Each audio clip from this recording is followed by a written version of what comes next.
जय हिंद। मेरा नाम योगिता ठाकुर है। मैं कक्षा एमए प्रथम वर्ष हिंदी साहित्य की छात्रा हूँ। आज मैं अपना प्रस्तुतिकरण विषय मनोविश्लेषणवाद आलोचना दशा और दिशा पर देने जा रही हूँ। मनोविश्लेषणवाद के प्रवर्तक सिगमंड फ्रायड हैं। मनोविज्ञान ही मनोविश्लेषणवाद है। मनोविश्लेषणवाद की परिभाषा से पूर्व में आपको सिगमंड फ्रायड का परिचय देना चाहती हूँ। सिगमंड फ्रायड का जन्म 6 मई 1856 में ऑस्ट्रिया में हुआ, जिससे वह ऑस्ट्रियाई कहलाए। उनकी मृत्यु 23 सितंबर 1939 में हुई। जब उनकी मृत्यु हुई तब वह लंदन में थे और लंदन यूनाइटेड किंगडम में है। उनका क्षेत्र तंत्रिका विज्ञान, मनोचिकित्सा, मनोविश्लेषण रहा। उनके अकादमिक सलाहकार फ्रांस ब्रेटोनो, अर्नस्ट ब्रूके, कार्ल क्लोज थे।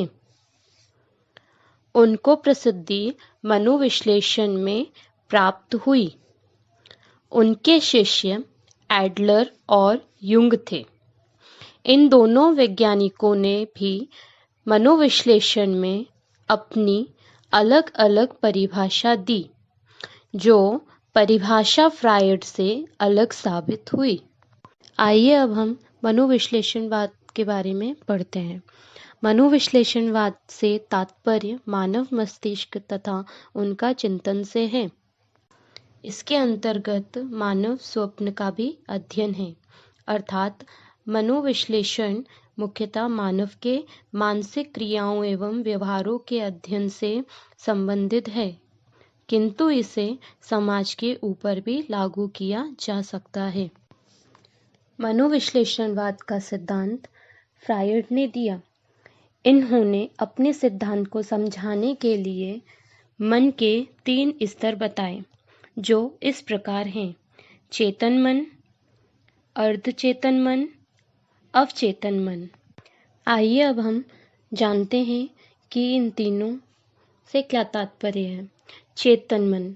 चेतन मन का मुख्य कार्य होता है संसार में हमें नैतिकता और सामाजिक संबंधों का बोध कराना। शिशुओं में ये चेतन मन विकसित नहीं होता, परंतु जैसे जैसे वह बड़ा होता है, इसी चेतन मन के कारण उसमें अहम और सुपर अहम विकसित होती है और इसके कई इच्छाओं का दमन होकर अचेतन मन का निर्माण होता है।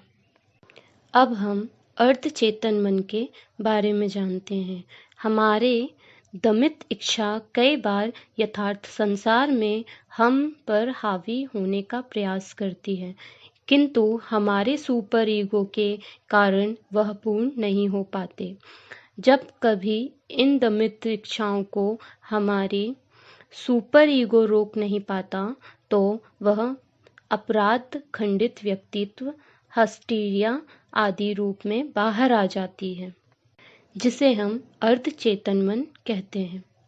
आइए अब हम अचेतन मन को पढ़ते हैं। फ्रायड अचेतन मन को सबसे महत्वपूर्ण मानते हैं, क्योंकि हमारे सभी दमित इच्छाओं का संग्रहण यही होता है और इसी चेतन का प्रभाव हमारे समस्त कार्यों पर भी पड़ता है। यही एक एकत्रित इच्छाओं की पूर्ति के लिए हमारा मन कई बार हम पर दबाव डालता है और यथार्थ संसार में ना पूरा होने पर कल्पना या स्वप्न लोक की रचना करता है। आइए सिगमंड फ्रायड मनोसिद्धांत के गुण जानें। पहला गुण, ये व्यक्तित्व के अचेतन पक्ष को महत्व देता है, जो हमारे व्यवहार का प्रेरक है। मनोरोगियों की गहन चिकित्सा में इस सिद्धांत का महत्व अपरिहार्य है। दूसरा गुण, फ्रायड ने मानव व्यवहार के निर्धारण में मूल प्रवृत्तियों को अत्यधिक महत्व दिया है, जिनमें जिजीविषा और मुमूर्षा महत्वपूर्ण है। जिजीविषा प्रेम सुरक्षा से संबंधित है और मुमूर्षा का संबंध मृत्यु प्रवृत्ति से है। व्यक्तित्व के विकास में इन दोनों का मूल प्रवृत्तियों का महत्व स्थान है। आइए अब हम मनोविश्लेषणवाद के कुछ दोष जानें। कुछ विद्वान फ्रायड की व्यक्तित्व संबंधी मान्यताओं से सहमत नहीं हैं। उनके अनुसार इसमें निम्न दोष हैं। फ्रायड ने काम पर अत्यधिक जोर दिया है, जिसकी मनोवैज्ञानिकों ने निंदा की है। यह सिद्धांत व्यक्तित्व विकास में भूतकालीन अनुभवों तथा व्यवहार के आंतरिक संगठन पर विशेष बल देता है और वर्तमान अनुभव और सामाजिक वातावरण के महत्व को कम मानता है। मूल प्रवृत्तियों की अवधारणा पर आधारित सिद्धांत आज इतने मान्य नहीं हैं। फ्रायड का मनोविश्लेषण सिद्धांत पूर्णतया वर्णनात्मक है। इनमें परिमाणात्मक और सांख्यिक विश्लेषण का अभाव है, अतः इसका परीक्षण अस्पष्ट और कठिन है। इस प्रकार हमारा फ्रायड का मनोविश्लेषणवाद सिद्धांत पूर्ण हुआ। आशा करते हैं आप सभी लोगों को पसंद आया। धन्यवाद।